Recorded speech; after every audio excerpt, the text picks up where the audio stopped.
Hello friends, स्वागत है आपका हमारे YouTube channel UP PCS capsule में। मेरा नाम है अभिषेक दंडयाल और आई होप आप सभी अच्छे होंगे और आपकी पढ़ाई अच्छी चल रही होगी।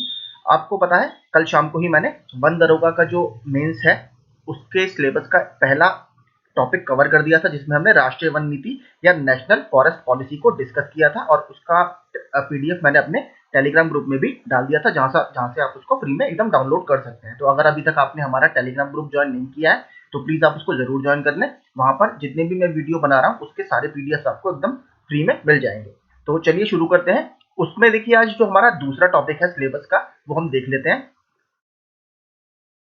ठीक है, अगर आप यहाँ पर देखेंगे जो दूसरा टॉपिक है वो हमारा है national wild life action plan.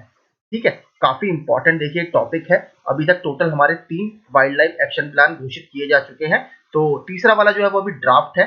ठीक है, 2017 से 2031 तक उसकी जो अवधि है वो भी मैं आपको दिखाऊंगा, उसके क्या क्या कंपोनेंट है। अभी तक जो 2 आए हैं उसमें क्या क्या फीचर्स थे, ठीक है, इसका बैकग्राउंड क्या रहा है, कहाँ से ये निकल कर आता है, पूरा इसका सारा हम इस वीडियो में देखेंगे। तो चलिए शुरू करते हैं।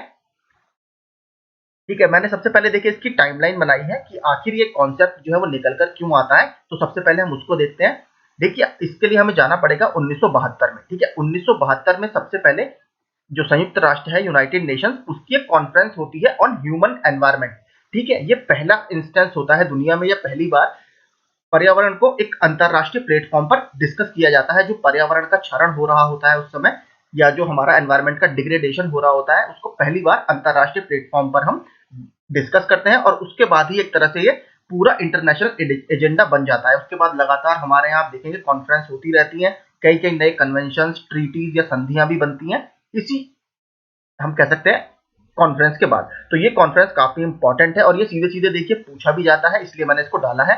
ये स्टॉकहोम कॉन्फ्रेंस, ठीक है, स्टॉकहोम स्वीडन की राजधानी है। तो 1972 में ये स्वीडन में आयोजित किया गया था और अभी हाल ही में एक चीज और देखिए आप, 2022 में इसको 50 साल भी पूरे हो गए हैं। तो स्टॉकहोम, लास्ट ईयर आपने देखा होगा स्टॉकहोम +50 के नाम से भी कई जगह पर आयोजन किए गए थे, वो यही बता रहा था। +50 मतलब इसको 50 साल पूरे हो गए हैं। तो ये आपके लिए वैसे भी काफी इंपॉर्टेंट हो जाता है। ठीक है, 1972 में ये होता है और आपको पता है इसी के बाद 5 जून को हम अंतरराष्ट्रीय जो पर्यावरण दिवस है, ठीक है, विश्व पर्यावरण दिवस, हम इसी के बाद मनाना शुरू करते हैं 5 जून को, क्योंकि 5 जून को ही ये कॉन्फ्रेंस हुई थी। ठीक है, तो इसका एक बैकग्राउंड ये भी है। इसके बाद देखिए क्या होता है, जब इसमें अंतरराष्ट्रीय प्लेटफॉर्म पर हम एनवायरनमेंट वगैरह या वाइल्ड लाइफ को डिस्कस करते हैं, उसके बाद अलग अलग कंट्रीज अपने देशों में वाइल्ड लाइफ या वन्य जीव को प्रोटेक्ट करने के लिए हम अपने अपने लेजिस्लेशन या आप कानून बनाने शुरू करते हो। तो भारत दुनिया के सबसे पहले ऐसे देशों में था जिसने इस कॉन्फ्रेंस के बाद अपने देश में वन्य जीव को के संरक्षण के लिए, हम कह सकते हैं, कानून बनाए। ठीक है, तो उसके बाद ही आपने सुना होगा वाइल्ड लाइफ प्रोटेक्शन एक्ट 1972 या वन्यजीव संरक्षण अधिनियम 1972 भारत में लागू किया जाता है। इसके बारे में हम देखिए अलग से पूरा वीडियो में बनाऊंगा, यहाँ पर हम सिर्फ इसको एक पासिक रेफरेंस के रूप में देख लेते हैं। ठीक है, 1972 के बाद देखिए 1976 का जो हमारा संविधान संशोधन था, 42वां, वो काफी इंपॉर्टेंट था। क्यों? क्योंकि इसने हमारे संविधान में आर्टिकल 48A, जो कि हमारा राज्य के नीति निर्देशक तत्व है जिसको हम डीपीएसपी बोलते हैं, और आर्टिकल 51A जो हमारी फंडामेंटल ड्यूटीज है, इनको इसके द्वारा जोड़ा गया। ठीक है, अब इसमें आप सोच रहे होंगे क्यों इंपॉर्टेंट है, क्योंकि देखिए आर्टिकल 48A में अगर हम बात करें तो क्या बात की गई है, इसमें जो हमारा फॉरेस्ट है उसको हम कैसे बढ़ाएं, ठीक है, जो वाइल्ड लाइफ है आपकी, आप उसको कैसे प्रोटेक्ट करें, इसका प्रोविजन हमारे संविधान में किया गया। इसके अलावा अगर हम आपकी फंडामेंटल ड्यूटीज की बात करें, मौलिक कर्तव्यों की बात करें, तो आर्टिकल 51A का अगर आप जी पढ़ेंगे, टोटल इसमें 11 ड्यूटीज है आपकी, अगर आप 51A जी पढ़ेंगे तो उसमें भी हमारे नेचुरल एनवायरनमेंट को और वाइल्ड लाइफ को प्रोटेक्ट करने की बात की गई है। तो भारतीय संविधान के 1976 वाले संशोधन में, 42वां संविधान संशोधन, उसके द्वारा इसकी बात की गई। उसके बाद आप देखेंगे 1980 में हमारा फॉरेस्ट कंजर्वेशन एक्ट या वन संरक्षण अधिनियम 1980 आता है। और उसके बाद ही आप देखेंगे उसी सीरीज में जो ये रिफॉर्म्स चल रहे थे, उसी सीरीज में 1983 से 2001 का पहला हमारा national wild life action plan, जिसको हम शॉर्ट में NWAP लिखते हैं, ये हमारा आता है। तो यही इसका देखिए पूरा बैकग्राउंड है, इसी बैकग्राउंड में ये निकल कर आता है। और उसके बाद हम अब पूरा इसको देखते हैं कि आखिर national wild life action plan क्या है और इसमें क्या क्या बातें की गई हैं। तो चलिए शुरू करते हैं। National wild life action plan या राष्ट्रीय वन्यजीव कार्य योजना, प्रथम राष्ट्रीय वन्यजीव कार्य योजना 1983 से 2001 तक 1983 में अपनाई गई थी। इसमें वन्यजीव संरक्षण के लिए जिस रणनीति और कार्य योजना को अपनाया गया या कार्य योजना को हो गई, वो आज भी प्रासंगिक है या रेलिवेंट है। हालांकि समय के साथ कुछ नई समस्याएं उभरी और कुछ पूर्ववत समस्याएं और गंभीर हो गई, जैसे प्राकृतिक संसाधनों का व्यावसायिक उपयोग यानी कमर्शलाइजेशन बहुत ज्यादा हो गया, मानव एवं पशु संख्या में लगातार बढ़ोतरी, उपभोग की प्रकृति में बदलाव यानी जिस तरीके से आप कंज्यूम करते हो रिसोर्सेज को, उसके नेचर में बदलाव हो गया, जैव विविधता के संरक्षण संबंधी समस्या यानी बायोडायवर्सिटी जो है उसके कंजर्वेशन के लिए कई सारी समस्याएं उभर कर आई। इससे कार्य योजना की प्राथमिकताओं में परिवर्तन की जरूरत महसूस हुई, यानी जो 1983 से 2001 तक की आपकी प्रथम कार्य योजना थी, वो समय के साथ हमें उसमें बदलाव करने की जरूरत पड़ी और इसी कारण हमने जो second wild life action plan था या द्वितीय वाइल्ड लाइफ एक्शन प्लान था, उसको हमने अपनाया। ठीक है, अतः प्रथम राष्ट्रीय वन्यजीव कार्य योजना को संशोधित किया गया और द्वितीय कार्य योजना 2002 से 2016 तक जिसका टाइम पीरियड था वो अपनाई गई। ठीक है, इसमें हमारी मुख्य रणनीति क्या रही वो देखते हैं। संरक्षित क्षेत्र नेटवर्क की वृद्धि, इसको हम शॉर्ट में देखते हैं PAN यानी प्रोटेक्टेड एरिया नेटवर्क, इसके क्षेत्र में वृद्धि और उसे वैज्ञानिक प्रबंधन के द्वारा मजबूत बनाना, यानी आपका जो भी प्रोटेक्टेड एरियाज है जिसमें आपके देखिए मुख्य रूप से तो 4 आते हैं, मैं आपको चारों बता देता हूं। पहला आता है आपका सेंचुरीज, जिसको आप अभ्यारण्य बोलते हो। ठीक है, दूसरे आते हैं आपके नेशनल पार्क, तीसरे आपके आते हैं कंजर्वेशन एरियाज और चौथे आपके आते हैं कम्युनिटी रिजर्व। ठीक है, ये टोटल आपके 4 आते हैं ज्यादातर। इसके अलावा टाइगर रिजर्व को भी देखिए इसमें माना जाता है। अब मरीन प्रोटेक्टेड एरियाज भी आ गए हैं, जो आपके समुद्र तट वगैरह होते हैं उसको भी इसमें अब लिया जाता है। तो 5 से 6 टोटल आपके ये जो प्रोटेक्टेड एरियाज होते हैं, इसी की बात इसमें की गई कि इसके नेटवर्क में कैसे हम वृद्धि करें जिससे जो वन्य जीव है उनका संरक्षण किया जा सके। ठीक है, और उनका वैज्ञानिक प्रबंधन, इंग्लिश में इसको बोलेंगे साइंटिफिक मैनेजमेंट। वनस्पतियों एवं जीव जंतुओं की संकटापन्न प्रजातियों की पहचान करना, यानी देखिए जो थ्रेटेंड आपकी हैं, आपने IUCN की रेड डेटा बुक सुनी होगी। ठीक है, उसमें सबको आपको पता है वल्नरेबल कैटेगरी होती है, एंडेंजर्ड होती है, क्रिटिकली एंडेंजर्ड होती है। तो जितनी भी हमारी थ्रेटेंड कैटेगरी थी, ठीक है, जो संकटापन्न प्रजातियां थी, उनकी पहचान करना और प्राथमिकता के आधार पर उनका प्रभावी संरक्षण करना। ठीक है, जो जनजातियां सरकार को लग रहा था कि इनकी संख्या काफी तेजी से कम हो रही है, जैसे अगर हम राजस्थान की बात करें, वहां पर आपने सुना होगा चिड़िया है ग्रेट इंडियन बस्टर्ड, उनकी संख्या हार्डली अब 300 से 400 बची हुई है। तो उसका संरक्षण हम कैसे कर सकते हैं उसके बारे में इसमें बात की गई, ऐसी सारी प्रजातियां। अगला देखते हैं वन्यजीव एवं वनस्पति प्रजातियों के अवैध व्यापार। ठीक है, जो इलीगल ट्रेड चल रहा था। ठीक है, इलीगल ट्रेड जो चल रहा था, जैसे शेर की खाल वगैरह बेचना या चीते की खाल, चीता तो नहीं है खैर भारत में, अगर हम कहें बाघ की खाल वगैरह बेचना, या जो ऐसे कुछ पक्षी हैं जिनका ट्रेड इलीगल है, जिसका ट्रेड भारत में लीगल नहीं है, उसका अवैध व्यापार करना, अवैध शिकार, ठीक है, हंटिंग वगैरह, और चर्म प्रसाधन को नियंत्रित करना, यानी चमड़े से बने उत्पाद है जानवरों की खाल से, उसको नियंत्रित करना या कंट्रोल करना। संरक्षण संबंधी रुकता एवं शिक्षा को बढ़ावा तथा वन्यजीव संरक्षण में लोगों की भागीदारी को सुनिश्चित करना, ये मैंने आपको कल भी बताया था, इसको जन भागीदारी बोला जाता है। ठीक है, क्योंकि देखिए हमें पता है हमारे यहाँ ट्राइबल पॉपुलेशन या जनजातीय जनसंख्या बहुत ज्यादा है और वो ज्यादातर जंगलों में ही निवास करती है। तो बिना उनके, क्योंकि उनको देखिए वो काफी सालों से वहां पर रहते हुए आ रहे हैं, तो उनको उनकी लोकेलिटी की काफी अच्छी जानकारी होती है और सरकार इसका यूज जो वन्य जीव है उसके संरक्षण में करना चाहती है। ठीक है, इसीलिए आपने सुना होगा भारत सरकार ने जो फॉरेस्ट राइट्स एक्ट है 2006 वो भी लागू किया है। वन्यजीव क्षेत्र में वित्तीय आवंटन में वृद्धि, देखिए काफी इंपॉर्टेंट है, फाइनेंशियल एलोकेशन। ठीक है, बिना आप बजट के या बिना पैसे के आप कोई भी नया इनिशिएटिव नहीं ला सकते। आपको अगर कुछ भी चेंज लाना है तो उसके लिए आपको पैसे की जरूरत पड़ती है। तो वन्यजीव क्षेत्र में या वाइल्ड लाइफ एरियाज में आपका फाइनेंशियल एलोकेशन में वृद्धि करना। घरेलू विधायन या लेजिस्लेशन एवं अंतरराष्ट्रीय सम्मेलन, आप देखेंगे लगातार इस पर अब अंतरराष्ट्रीय सम्मेलन होते रहते हैं, चाहे आप जैव विविधता पर अभी COP15 हुआ था।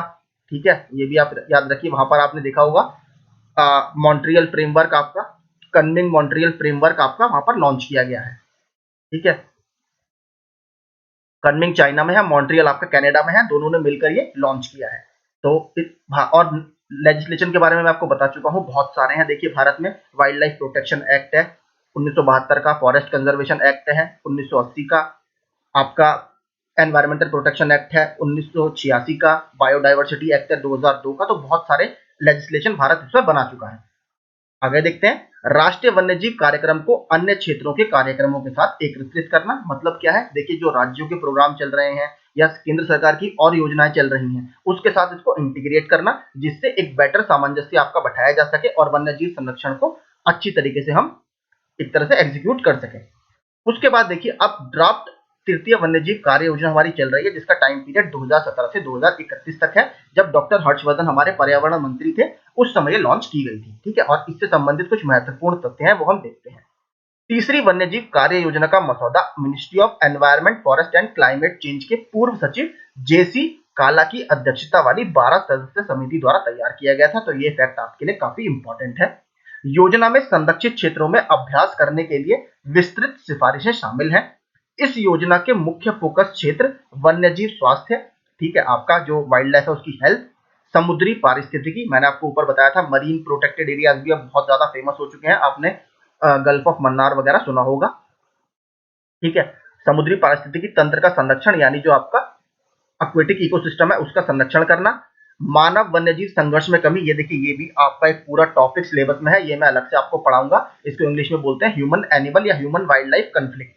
ठीक है, तटीय पारिस्थितिकी तंत्र का संरक्षण करना, जो आपका कोस्टल एरियाज है, हमारे यहाँ पता है हमारा पूरा साउथ में आप देखेंगे तो भारत का प्रायद्वीप है, इस तरीके से वहां पर तीनों तरफ पानी है, तो कोस्टल एरिया हमारा काफी बड़ा है, तो इसका कैसे हम संरक्षण कर सकते हैं, इसकी बात इसमें की गई है। वन्यजीव योजना में जलवायु परिवर्तन का एकीकरण, ये इसका एक इंपॉर्टेंट पॉइंट है, क्योंकि देखिए क्लाइमेट चेंज बहुत ज्यादा हो रहा है और जो वैश्विक तापमान है उसमें भी काफी वृद्धि हो रही है, तो उसका वन्यजीव के ऊपर क्या प्रभाव पड़ेगा, उसको हम कैसे नियंत्रित कर सकते हैं। यह पहली बार है कि वन्यजीवों पर एक कार्य योजना वन्यजीवों पर जलवायु परिवर्तन के प्रभाव की पहचान कर रही है, काफी इंपॉर्टेंट है। देखिए, योजना वन्यजीव प्रबंधन योजना प्रक्रिया में जलवायु परिवर्तन शमन कार्यों को एकीकृत करने पर केंद्रित है। यह पारिस्थितिकी ढाल के साथ रोपण का सुझाव देता है और वन्यजीवों के प्रवास में सहायता करता है, क्योंकि जलवायु परिवर्तन के कारण कुछ वनस्पतियों की मृत्यु हो गई है। मैं आपसे कह रहा हूं, देखिए क्लाइमेट चेंज को अब इसमें इस बार जो 2017 से 2031 तक का वाइल्ड लाइफ एक्शन प्लान है उसमें, या राष्ट्रीय वन्यजीव कार्य योजना है, उसमें काफी ज्यादा फोकस जलवायु परिवर्तन पर किया गया है। तटीय, समुद्री और अंतर्देशीय जलीय पारिस्थितिकी तंत्र में आवास संरक्षण पर विशेष ध्यान देना और संकटग्रस्त प्रजातियों की बहाली पर भी हमें इसमें फोकस करना है। यह योजना पशु मानव संघर्ष के मुद्दे, वही ह्यूमन वाइल्ड लाइफ कन्फ्लिक्ट, इसके सिकुड़न, गिरावट और विखंडन जैसे वन्यजीव आवासों पर इसके प्रभाव के बारे में बात करती है। इस संबंध में लोगों की भागीदारी के महत्व पर प्रकाश डालते हुए योजना लोगों के लिए संरक्षण, पर्यावरण विकास, शिक्षा, प्रशिक्षण और आउटरीच कार्यक्रमों के बारे में जागरूकता को प्रोत्साहित करती है। यह वन्यजीव संरक्षण प्रक्रिया में निजी क्षेत्र की भागीदारी का भी सुझाव देता है। देखिए, आपने सुना होगा जो कंपनीज एक्ट हमारा 2013 में आया था, उसके तहत सरकार ने CSR, जिसको आप बोलते हो कॉर्पोरेट सोशल रिस्पॉन्सिबिलिटी, का एक कॉन्सेप्ट लाए थे, जिसको हम giving back to society initiative के नाम से भी जानते हैं कुछ जगह। इसमें क्या होता है, जैसे आपको पता है जो प्राइवेट कंपनीज होती हैं वो हमें पता है कि पब्लिक से ही एक तरह से पैसा उठाती हैं, और उसके बाद जो उनका एक रोल, हम कह सकते हैं कि रोल बनता है कि वो उसको पब्लिक को वापस करें। तो इसके तहत देखिए, वो आपने देखा हुआ वो हॉस्पिटल्स बनवाती हैं, वो शिक्षा के क्षेत्र में इन्वेस्ट करती हैं। तो उसी तरह वन्यजीव संरक्षण में या एनवायरमेंटल प्रोटेक्शन में कैसे हम जो प्राइवेट कंपनीज है या निजी क्षेत्र है उसकी भागीदारी को हम बढ़ाएं, उसको हम कॉर्पोरेट सोशल रिस्पॉन्सिबिलिटी के थ्रू बढ़ा सकते हैं। तो उसकी बात भी इसमें की गई है। अब हम देखते हैं, देखिए इसका सबसे इंपॉर्टेंट पॉइंट जो है देखिए आपके लिए ये है, यहाँ से क्वेश्चन आपके बनने के चांसेस ज्यादा हैं। इस योजना में देखिए जो 2017 से 2031 तक वाली योजना है, इसके 5 घटक हैं। ठीक है, टोटल 5 इसके पिलर्स हैं, तो वो पिलर्स आप जरूर याद कीजिए। आपसे देखिए पूछ सकता है 4 ऑप्शन देखिए कि इसमें से कौन सा national wild life action plan 2017 से 31 वाली का पार्ट नहीं है। तो इसके 5 देखिए टोटल पिलर मैं आपको दिखा देता हूं। वन्य जीवों और उनके आवासों के एकीकृत प्रबंधन को सुदृढ़ करना और बढ़ावा देना।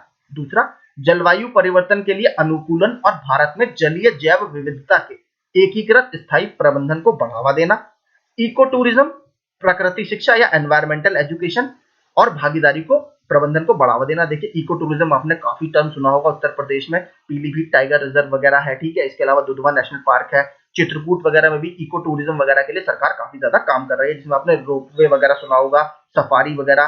ठीक है, ये सब आपने सुने होंगे। वन्यजीव अनुसंधान को मजबूत करना और वन्यजीव संरक्षण में मानव संसाधनों के विकास की निगरानी करना। और आपका 5वां पिलर है भारत में वन्य जीवों के संरक्षण के लिए नीतियों और संसाधनों को सक्षम बनाना। ठीक है, तो इन 5 पिलर्स को आप प्लीज जरूर याद कीजिए। इसमें से आपसे क्वेश्चन बनने के चांसेस हैं। तो देखिए मैंने इस पूरे वीडियो में पूरा आपका national wild life action plan जितना भी है उसका बैकग्राउंड आपको बताने की कोशिश की है। अब उसमें कैसे-कैसे चेंजेस हुए हैं, क्यों हमारा दूसरा वाइल्ड लाइफ एक्शन प्लान लाया गया, क्यों जलवायु परिवर्तन को इनकलकेट किया गया है तीसरे वाइल्ड लाइफ एक्शन प्लान में, क्योंकि भारत में उसकी काफ़ी ज़्यादा हम कह सकते हैं नकारात्मक प्रभाव हमें देखने के लिए मिल रहे हैं। कैसे हम प्राइवेट सेक्टर का इन्वॉल्वमेंट इसमें बढ़ा सकते हैं, ये सारी बातें हमने की। ठीक है? तो यही आपका पूरा टॉपिक था। आई होप ये काफ़ी इनफ है इस एग्ज़ाम के लिए, और अगर कुछ फैक्चुअल क्वेश्चन भी आते हैं तो वो आप यहाँ से ईज़िली कर लेंगे। तो इसका पीडीएफ मैं अपने टेलीग्राम ग्रुप में डाल दूंगा, आप वहां से इसको फ्री ऑफ कॉस्ट एकदम डाउनलोड कर सकते हैं। और अगर आपने हमारे चैनल को सब्सक्राइब नहीं किया है तो इसको सब्सक्राइब कर लें। मैं पूरा सिलेबस आपको कुछ आने वाले कुछ दिनों में वन दरोगा के सारे टॉपिक्स आपको यहाँ पर कवर करा दूंगा। Thank you so much.